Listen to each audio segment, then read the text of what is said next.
నమస్కారం, వార్తలకు స్వాగతం. ముందుగా ముఖ్యాంశాలు. రామోజీరావు పార్థివ దేహానికి నివాళులర్పించిన టీడీపీ అధినేత నారా చంద్రబాబు నాయుడు సతీమణి. Kodali Nani press meet, TDP శ్రేణులపై ఫైర్. టీడీపీ అధినేత నారా చంద్రబాబు నాయుడు ప్రెస్ మీట్ నిర్వహించారు. ఈ సందర్భంగా ఆయన మాట్లాడుతూ రామోజీరావు మరణం చాలా బాధాకరమని విచారణ వ్యక్తం చేశారు. రామోజీరావు మరణ వార్తను జీర్ణించుకోలేకపోతున్నామని ఆయన తెలిపారు. సమాజ హితం కోసమే అనునిత్యం కష్టపడ్డాడు. తెలుగు జాతి కోసం అహర్నిశలు పనిచేశారు ఆయన. రామోజీరావు ఒక వ్యక్తి కాదు, వ్యవస్థ, చిత్ర పరిశ్రమకు కూడా ఎనలేని సేవలు చేశారని గుర్తు చేశారు. ఒక పర్పస్ కోసం పుట్టిన వ్యక్తి ఈరోజు చనిపోవడం జీర్ణించుకోలేకపోతున్నాం. రామోజీరావు గారు నాకు 40 సంవత్సరాలుగా తెలిసాయని. ఆయన అనునిత్యం సాధన చేసింది సమాజ హితం కోసం పనిచేశారు. ఈ తెలుగు జాతి కోసం పనిచేశారు.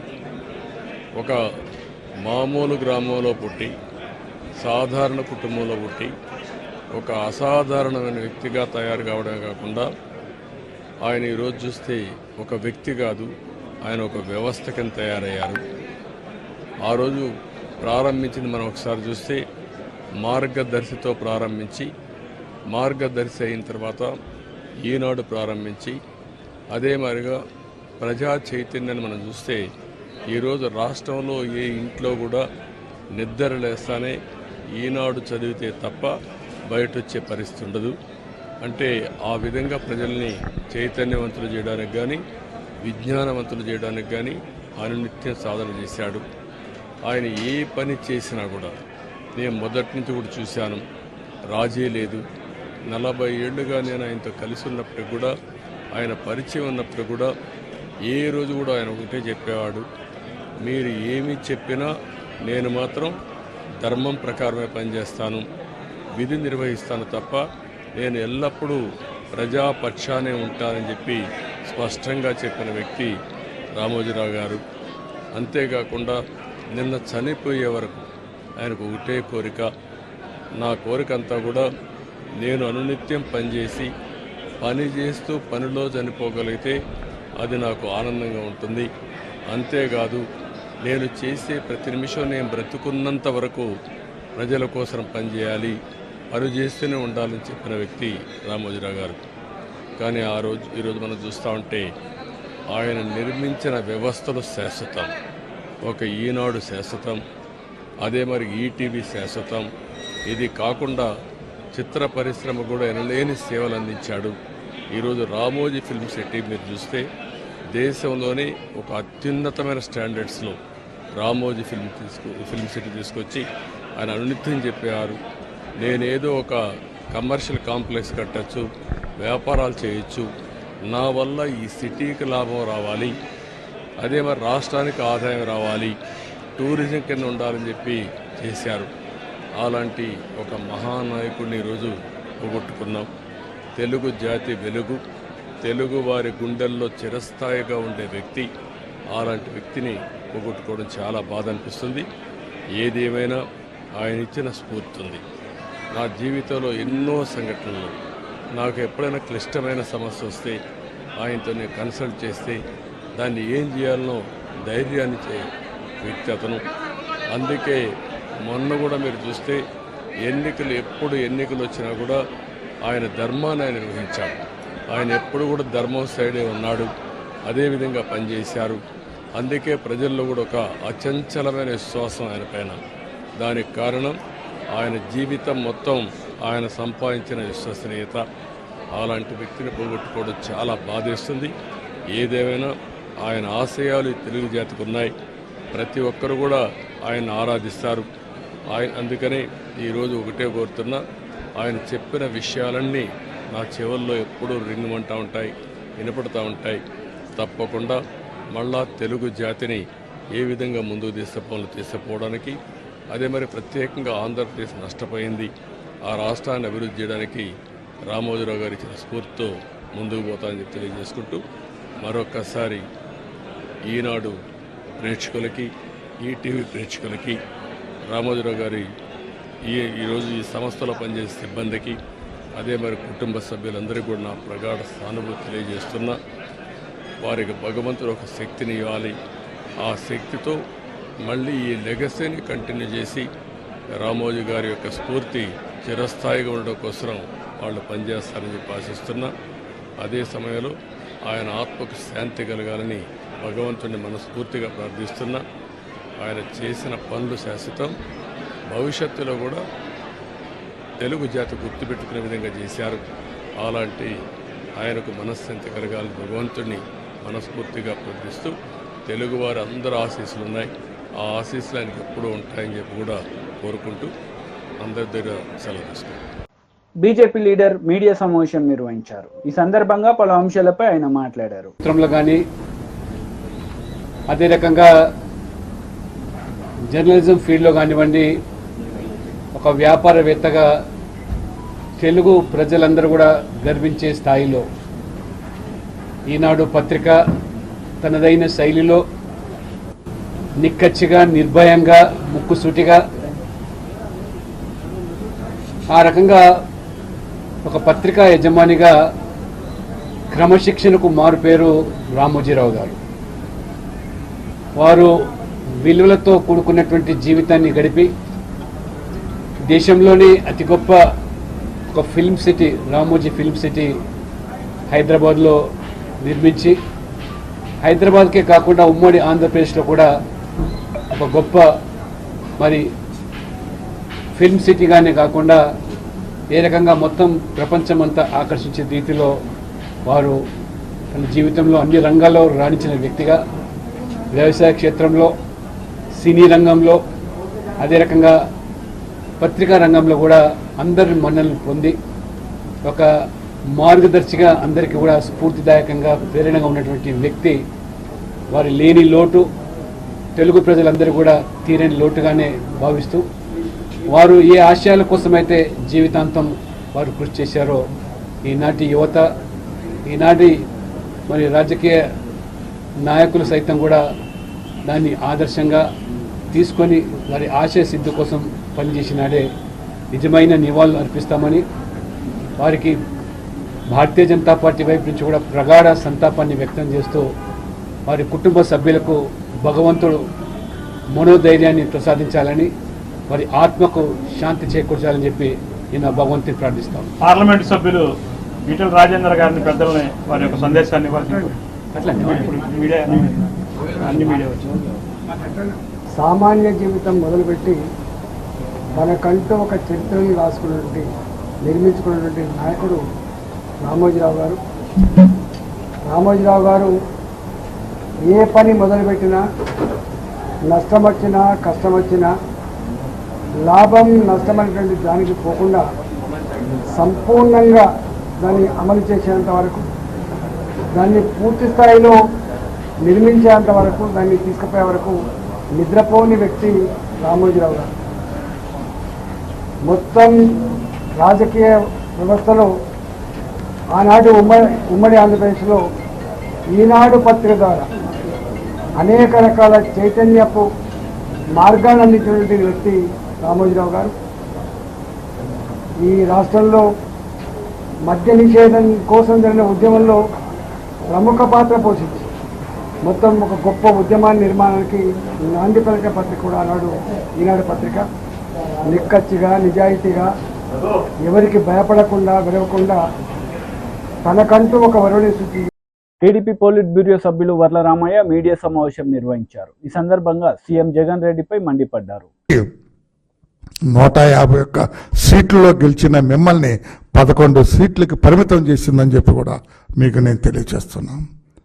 ఒక్కసారి ఆలోచన చేసుకోండి అని చెప్పి కూడా మీకు తెలియజేస్తున్నాను. నేను ఆత్మకూరు ఆ మాదిగ కులస్తులు ఇప్పుడు కూడా బయట ఉన్నారు. తీసుకెళ్ళి వాళ్ళందరినీ ఇప్పుడు చంద్రబాబు గారిని అడిగి ఒక రోజున తీసుకెళ్ళి వాళ్ళందరినీ కూడా వాళ్ళ గ్రామంలో రెస్టోర్ చేస్తామని చెప్పి కూడా మేము తెలియజేస్తున్నాం. మీకు ఎందుకు అర్థం కావట్లేదు? నా ఎస్సీలు, నా ఎస్సీలు, నా ఎస్టీలు అన్నారు. ఏం చేశారు? 29 ఎస్సీ కాన్స్టిట్యున్సీల్లో మీరు పోటీ చేస్తే 2 గెలిచారు. 27 తెలుగుదేశం పార్టీ కూటమి గెలిచింది. మీకు తెలుసా విషయం? ఏ ఎస్సీలు నా ఎస్సీలే మీకు ఈ రోజున ఈ శిక్ష విధించారు. మేము నీ బానిసలం కాదు, నీ ఓటు బ్యాంకు కాదు. మేము నీ పరిపాలన, నీ నేరాలు ఘోరాలు మాకు నచ్చలేదు.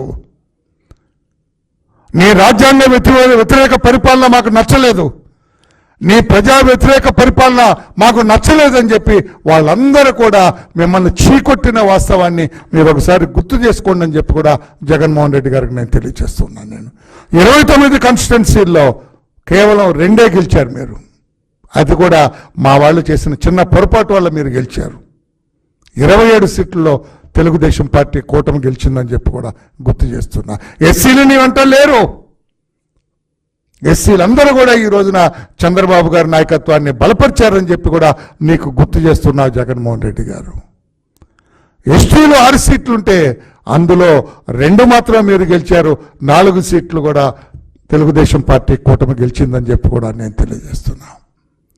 ఇక మీరు ఇతరులను నిందించడానికి లేదు, పరనింద మానుకోండి అని చెప్పి కూడా నేను తెలియజేస్తున్నాను. నేను ఇది సరైన విధానం కాదు అని చెప్పుకొని నేను తెలియజేస్తున్నాను. నేను ఎస్సీలు నీకు ఎందుకు ఓటేయాలండి? ఎస్సీలకు ఎంతో చేశాను అని చెప్పి నంగనాచి మాటలు మాట్లాడుతున్నా. మీరు ఏడుమో పెట్టుకొని మాట్లాడితే ఏమైనా దళితులు కరుగుతారనుకున్నారా?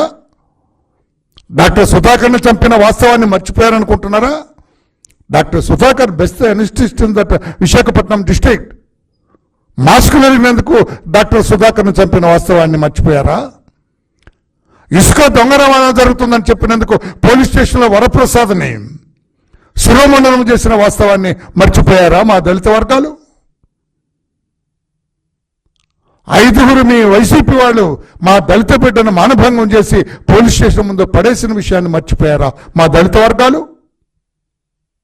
మాస్క్ పెట్టుకోలేదని మా కిరణ్ కుమార్ని కొట్టి చంపిన వాస్తవాన్ని బీజేపీ రాష్ట్ర అధ్యక్షుడు కిషన్ రెడ్డి మీడియా సమావేశం నిర్వహించారు. ఈ సందర్భంగా పలు అంశాలపై ఆయన మాట్లాడారు. ఆరోపణలు చేస్తే అటువంటి ఆరోపణల నుంచి మరి ఎల్కే అద్వానీ గారిని కూడా మరి ప్రత్యేకత చూపించి అక్రమ కేసు అని చెప్పి గొంతెత్తి చాటినటువంటి వ్యక్తి మరి రామోజీరావు గారు. వారు ఈరోజు స్వర్గస్థులు కావడము నిజంగా తెలుగు ప్రజలకే కాకుండా తెలుగు మరి మీడియాకే కాకుండా యావత్ దేశంలో కూడా చాలా లోటు. వారు స్వర్గస్థులు కావడం అంటే మరి ఆ లోటును పూడ్చడము ఇటీవల కాలంలో ఎవరు చేయలేనటువంటి మరి గొప్ప వ్యక్తిత్వము, గొప్ప శక్తి రామోజీరావు గారు. వారి స్వర్గస్థులు కావడము నేను భారతీయ జనతా పార్టీ తరఫున, నా తరఫున వారికి మరి ప్రగాఢమైనటువంటి మరి సంతాపాన్ని వ్యక్తం చేస్తూ ఉన్నాను. వారి కుటుంబ సభ్యులకు కూడా ఈ కష్టకాలంలో అన్ని రకాలుగా భగవంతుడు అండగా నిలబడాలని, వారు చేపట్టినటువంటి మరి వారు తీసుకొచ్చినటువంటి అనేక సంస్కరణలు అది మీడియా రంగంలో కావచ్చు, వ్యాపార రంగంలో కావచ్చు, మరింత ముందుకు తీసుకెళ్లే విధంగా ఆ కుటుంబ సభ్యులకు ప్రత్యేకంగా శక్తినివ్వాలని ఈ సందర్భంగా కోరుకుంటున్నాను. అత్యధికమైన పెద్ద మరి రామోజీ ఫిల్మ్ స్టూడియో నిర్మాణం చేసినటువంటి వ్యక్తి. ఎక్కడో మనము మరి అమెరికాలో ఆ రకమైనటువంటి స్టూడియోలను చూస్తాము. సూట్ కేసులో డబ్బులు తీసుకొని వెళ్తే, చెక్ బుక్ తీసుకొని వెళ్తే మొత్తం సినిమా షూటింగ్ అంతా చేసుకొని ఆ రీల్ను బయటికి తీసుకొని వెళ్ళొచ్చు. అన్ని రకాలుగా మరి సినిమా షూటింగ్ కావాల్సినటువంటి వ్యవస్థను ఈనాడు మరి రామోజీ ఫిల్మ్ స్టూడియోలో ఏర్పాటు చేసినటువంటి గొప్ప వ్యక్తి. ఈరోజు హైదరాబాద్కి ఎవరు వచ్చినా కూడా భారతదేశం నుంచి ప్రతి ఒక్కరు కూడా రామోజీ ఫిల్మ్ స్టూడియో చూడాలనేటువంటి తాత చూస్తున్నటువంటి పరిస్థితి కూడా ఉన్నది. కాబట్టి ఏ రంగంలో తీసుకున్నా, ఏ కార్యక్రమం చేపట్టినా కూడా తనకంటూ ఒక ప్రత్యేకమైనటువంటి మరి స్థానాన్ని, ముఖ్యంగా తెలుగు భాషకు కూడా చాలా గౌరవం తీసుకొచ్చినటువంటి వ్యక్తి, తెలుగు భాషను ప్రోత్సహించినటువంటి వ్యక్తి. అదేవిధంగా మద్యపాన నిషేధాన్ని కూడా మరి వ్యతిరేకించి మద్యపాన నిషేధం తెలంగాణలో రావడంలో రామోజీరావు గారి కీలక పాత్ర పోషించారు.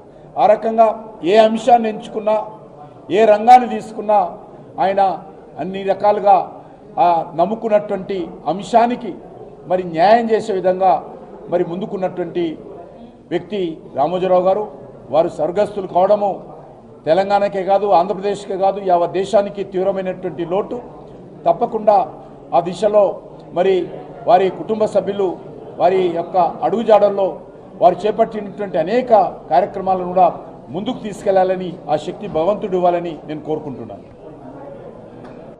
మరి తనకంటూ ఒక ప్రత్యేక స్థానాన్ని సంపాదించుకున్నటువంటి వ్యక్తి రామోజీరావు గారు.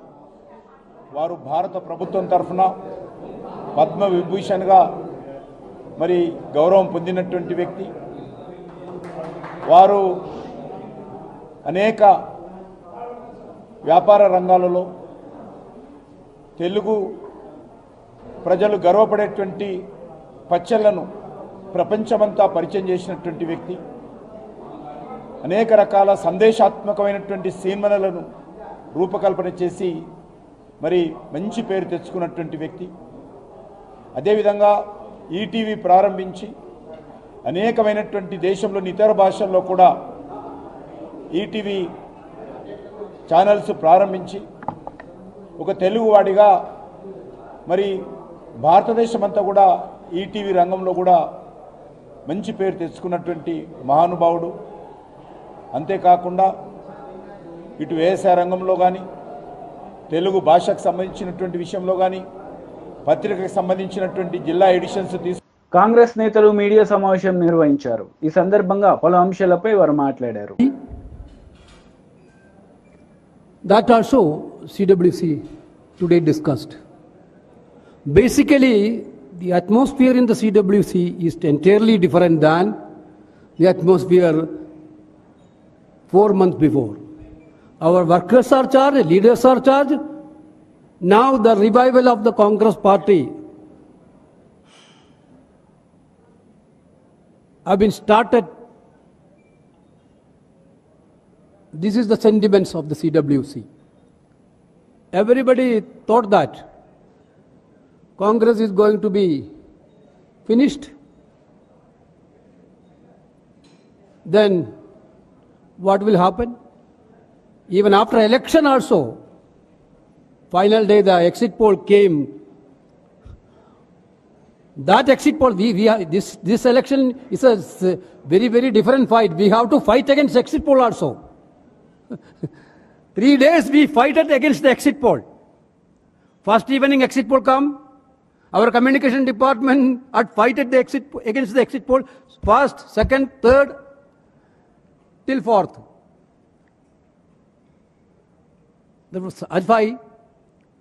Why this had happened? Because there were several attempts to divert the entire agenda of Congress and India alliance to divisive politics. The BJP government had only one agenda. Narendra Modi led BJP had only one agenda, to divide the people. No answer of unemployment, no answer about price rise, no answer to Agniveer issues.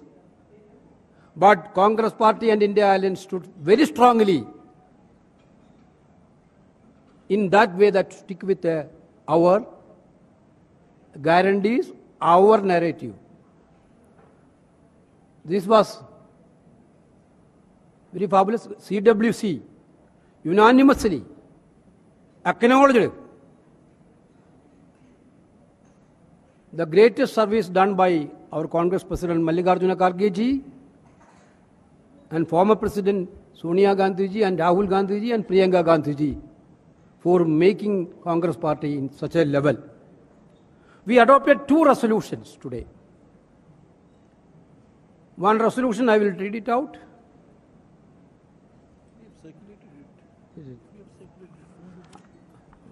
I think it is better. This meeting of the CWC congratulates the people of our country for voting so powerfully to preserve our democracy, protect the Republic Constitution and enhance social and economic justice. They have decisively rejected both the substance and style of governance over the past decades. The verdict of the people is not just a political loss, but a moral defeat for the Prime Minister who sought the mandate in his name and ran a campaign anchored in lies, hate, prejudice, divisiveness, and extreme bigotry. The CWC thanks the people of the country for placing the Indian National Congress. YCP leader Kodali Nani press meet నిర్వహించారు. ఈ సందర్భంగా పలు అంశాలపై ఆయన మాట్లాడారు.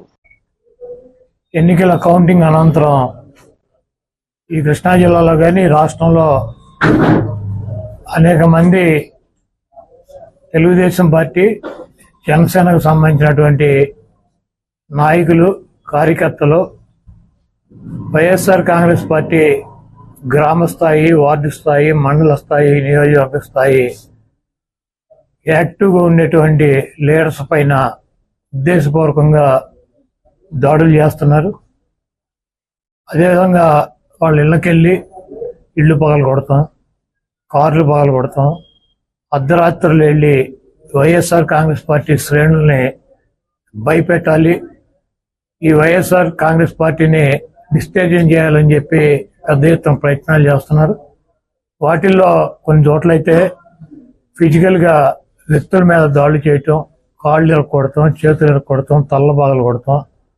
అదేవిధంగా ఈ గ్రామాల్లో కానీ ఇక్కడ కానీ మీరు ఉండకూడదని చెప్పి వార్నింగ్లు ఇవ్వటం అనేక రకాలుగా చేస్తున్నారు. వీటికి ప్రత్యక్ష సాక్షులు పోలీసులు దగ్గర ఉండి వాళ్ళు కొడతాంటే వీళ్ళు చూస్తూ నిలబడి ఎంజాయ్ చేస్తున్నారు. ఈరోజు మా దగ్గర పోలీసులు ప్రేక్షక పాత్ర వహించేటువంటి సన్నివేశాలు, తెలుగుదేశం పార్టీ అల్లరిమోకలో మా వాళ్ళ మీద దాడి చేస్తున్నటువంటి సన్నివేశాలు సీసీ ఫుటేజీలతో సహా, ఫోటోలతో సహా మా దగ్గర ఉన్నాయి. మేము ఎస్పీ గారికి కానీ లేదా లోకల్గా ఉన్నటువంటి పోలీస్ స్టేషన్లో కానీ కంప్లైంట్ ఇచ్చినా, ఒకవేళ మాకు ముందు సమాచారం ఉండి ఇలా గొడవ జరిగేటువంటి పరిస్థితి ఉందని చెప్పినా కూడా వాళ్ళు వచ్చి ప్రేక్షక పాత్ర వహించడం, అదేవిధంగా ఎటువంటి కేసులు కూడా కట్టినటువంటి పరిస్థితి లేదు. కాబట్టి మేము జిల్లా పార్టీ తరఫున మా దగ్గర ఉన్నటువంటి వీడియోగ్రాఫులతో, ఫోటోగ్రాఫులతో హైకోర్టుకు వెళ్ళి ప్రైవేట్ కేసులు వేయాలని చెప్పి నిర్ణయించుకున్నాం. తప్పకుండా దాడులు చేసినటువంటి వాళ్లే కాదు, దాడులు చేస్తుంటే చూస్తున్నటువంటి పోలీసు వ్యవస్థ మీద కూడా కేసులు వేయటానికి సిద్ధంగా ఉన్నాం. అదేవిధంగా వైఎస్ఆర్ కాంగ్రెస్ పార్టీ నాయకులకు కానీ, అదేవిధంగా కార్యకర్తలకు కానీ ఎటువంటి భయం, ఆందోళన చెందాల్సినటువంటి అవసరం లేదు. రేపు 2 రోజుల్లో జిల్లాలో ఉన్నటువంటి ముఖ్య నాయకులందరం కలిసి ప్రతి నియోజకవర్గానికి వెళ్ళి దాడులు చేసినటువంటి వాళ్ళు ఇళ్ళకెళ్ళి ధైర్యం చెప్పేటువంటి కార్యక్రమం చేస్తాం.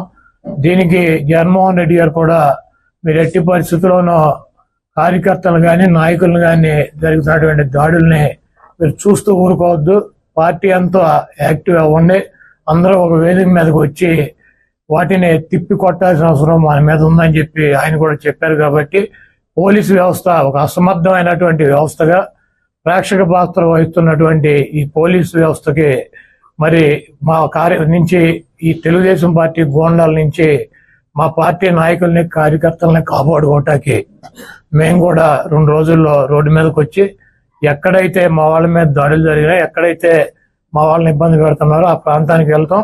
ఆ కాన్స్టిట్యున్సీకి కానీ, ఆ జిల్లాకు కానీ సంబంధించినటువంటి నాయకులందరూ కూడా పాల్గొంటారు. ఆ నియోజకవర్గంలో ఉన్నటువంటి లీడర్స్ కానీ, కార్యకర్తలు కూడా పాల్గొంటారు. తప్పకుండా లా అండ్ ఆర్డర్ ఇష్యూస్ కనుక వస్తే దానికి పోలీస్ వ్యవస్థే బాధ్యత వహించాలి. YCP leader Perni Nani media సమావేశం నిర్వహించారు. ఈ సందర్భంగా పలు అంశాలపై ఆయన మాట్లాడారు. ఆ అమ్మాయి కాళ్ళ మధ్యకి బాంబులేసి, అమ్మాయి ముగ్గేసుకుంటుంటే ఇంటి ముందు కాళ్ళ మధ్యకి బాంబులేసి ఏమే నీ మొగుడున్నాడా అని చెప్పని దౌర్జన్యానికి వెళ్తే ఆ అమ్మాయి తిరిగి ఏమయ్యా బాంబులు నా మీద వేస్తావా, నువ్వు గెలిస్తే మీ ఊరేగు మా మీద దౌర్జన్యం చేస్తారా, నా మొగుడితో ఏం పని నీకు అని చెప్పని అడిగితే ఇంట్లోకి వెళ్ళి ధ్వంసం చేశారు. కేసు లేదు, తిరగబడ్డారు అప్పుడు వాళ్ళు. ఆ ఇంట్లో వెంటనే మొగుడు పరిగెత్తుకొచ్చి మొగుడు, భార్య, పిల్లలు కలిసి తిరగబడితే వాళ్ళ మీద 307 చూడండి పోలీసు. వీళ్ళ మీద కేసు లేదు. వీళ్ళ మీద దాడి చేసిన దానికి, ఇళ్ళ ఇంటి మీదకి వచ్చి దాడి చేసిన దానికి కేసు లేదు. వాళ్ళ మీద 307. దాంట్లో మళ్ళీ ఎంత పోలీసు ఎంత దిగజారిపోయే వ్యవస్థ అంటే ఇదన్నీ సాక్ష్యం, కళ్ళతో సాక్ష్యం చూస్తూ కూడా. నేను గొడవ జరుగుతుందని బందర్ డీఎస్పీ గారికి ఫోన్ చేశాను, బలవాన్పేటలో గొడవ జరుగుతుందని చెప్పాను, పోలీసుని పంపని. నాకు ఫోన్ రాగానే నేను ఫోన్ చేసి పంపించాను, చెప్పండి అర్జెంటుగా పంపండి. పోలీసు ప్రత్యక్షంగా ఉండగా ఆ ఇంటి మీద గొడవ చేసి కొడితే, పోలీసు ఉన్నా కూడా ఏం పట్టించుకోకపోతే, వాళ్ళు తిరగబడితే ఆత్మరక్షణ కోసం తిరగబడితే 307 వీళ్ళ కేసు లేదు. ఈ రకంగా ఎవరెవరైతే ఇవాళ పొద్దునుంచి ఇవాళ ఎమ్మెల్యేలందరం కూడా, మాజీ ఎమ్మెల్యేలందరం కూడా కూర్చుని అసలు ఏంటి పోలీసు వ్యవస్థ దగ్గరుండి ఇలా దాడులు చేయిస్తుంది, ధ్వంసం చేయిస్తుంది, కత్తిపోట్లకి అంటే అత్యాయత్నాలు చేస్తుంటే పోలీసులు సాక్ష్యాలు ఉంటున్నారు దగ్గరుండి, ఏం మాట్లాడట్లేదు, నిమ్మకు నీరెత్తినట్టుంటున్నాం, వాళ్లే ప్రోత్సహిస్తున్నట్టుగా ప్రవర్తిస్తున్నారని చెప్పని ఏంటి అసలు ఏం జరుగుతుందని మేము ఎమ్మెల్యేలందరం కూర్చుని మాట్లాడుకుంటాకి జిల్లాలో ఉన్నటువంటి మాజీ ఎమ్మెల్యేలందరం కూడా కూర్చుందామంటే మీరు వెళ్ళకూడదు మీటింగ్కి. జోగి రమేష్ ని నిర్బంధించారు, పామర్ అనిల్ నిర్బంధించారు, వంశీని నిర్బంధించారు. వీళ్ళని కూడా నిర్బంధిస్తే దాటుకుని మీ ఇష్టం వచ్చింది చేసుకోండి అని చెప్పి నడుచుకుంటా ఊరి చివరికి వస్తే చివరికి అప్పుడు వేరే కార్లు వేసుకుని రావాల్సిన పరిస్థితి. అంటే మీరు ధ్వంసం చేసే వాళ్ళని, దాడులు చేసే వాళ్ళని, కిరాయి మోకల్ని, అల్లరి మోకల్ని, రౌడీ మోకల్ని కంట్రోల్ చేయరు. మీ ముందే మీ ప్రత్యక్షంగా మీరున్నంగా ఇళ్ల మీద పడి ధ్వంసం చేస్తుంటే, ఇళ్లలో ఆడమగాని కొడుతుంటే మాట్లాడరు, కేసులు కట్టరు. ఏం జరుగుతుందా మరి మనం ఏం చేద్దామని చెప్పని ఎస్పీని కలుద్దామా, ఏం చేద్దాం, గట్టిగా పోలీసుని మాట్లాడదామా, పోలీసుని అడుగుదాం, ఇక మీరు కాదు మేమేం చేయలేమండి, చంద్రబాబు మమ్మల్ని ఏమి చేయొద్దు అన్నాడు, మా చేతులు కట్టేశాడు, మేమేం చేయమంటే కనుక మా వాళ్ళన్నా మేమన్నా తిరగబడరు, ఏం చేస్తాం, కాపాడుకోండి మీ ప్రాణాలను చెప్పాల్సిన పరిస్థితి కదా మేము మాట్లాడుకుని. అదే ఎస్పీ గారిని అడుగుదాం అనుకుంటున్నాం. మేమందరం 7 కూడా మాజీ ఎమ్మెల్యేలు, ఇక్కడ పోటీ చేసిన 7 అభ్యర్థులు కానీ వైఎస్ఆర్ కాంగ్రెస్ పార్టీ కానీ ఎస్పీ గారిని కలుద్దాం అనుకున్నాం. కలిసి పోలీసు ఇదే రకంగా మీరు కొనసాగిస్తే ఖచ్చితంగా మేము ప్రాణ రక్షణ కోసం, ఆస్తుల రక్షణ కోసం తిరుగుబాటు చేయాల్సిన పరిస్థితి. పోలీసు ఇలాగే కనుక కొనసాగిస్తే, పోలీసులు ఇలాగే దౌర్జన్యకాండని మీరు ప్రోత్సహిస్తే ఏం చేయాలి మరి? చూస్తూ ఊరుకోలేం కదా. ఇళ్ల మీద పడితే ఏం చేస్తారు? మాన ప్రాణాల కన్నా విలువైంది ఏముంటది? ఆస్తులు పోతే కొని 2 ఏళ్ళో 7 చాకరీ చేసి సంపాదించుకుంటారు. టీవీ పత్ర అయితే అప్పో సప్పో చేసో, లేకపోతే అడుక్కున్నాం, లేకపోతే కూలి పని చేసో సంపాదించుకుంటారు. కానీ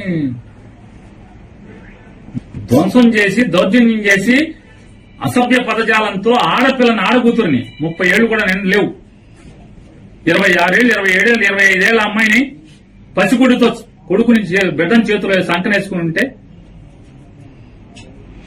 లక్షిస్తాను పొడుకోవే వీళ్ళ ఎంజాయ్ అని మదం ఎక్కి మాట్లాడారు నవీన్ గారిని రోడ్లెంబడి తిరుగుతుంటే ఆడు మీద ఆడు హాస్పిటల్కి చేరుస్తారు తీసుకెళ్లి పోలీసు. ఏం చేయాలి?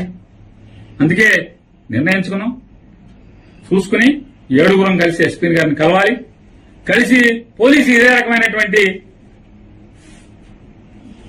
దగ్గరుండి ధ్వంసరచన చేయిస్తే, దగ్గరుండి ఇళ్ల మీద దాడులు, ఇళ్లు ధ్వంసం చేసి. వార్తలు ముగించే ముందు ముఖ్యాంశాలు మరోసారి. రామోజీరావు పార్థివ దేహానికి నివాళులర్పించిన టీడీపీ అధినేత నారా చంద్రబాబు నాయుడు సతీమణి. Kodali Nani press meet, TDP శ్రేణులపై ఫైర్. ఈ వార్తలు ఇంతటితో సమాప్తం. తిరిగి ప్రసారమయ్యే వార్తల్లో మళ్ళీ కలుద్దాం. అంతవరకు సెలవు, నమస్తే.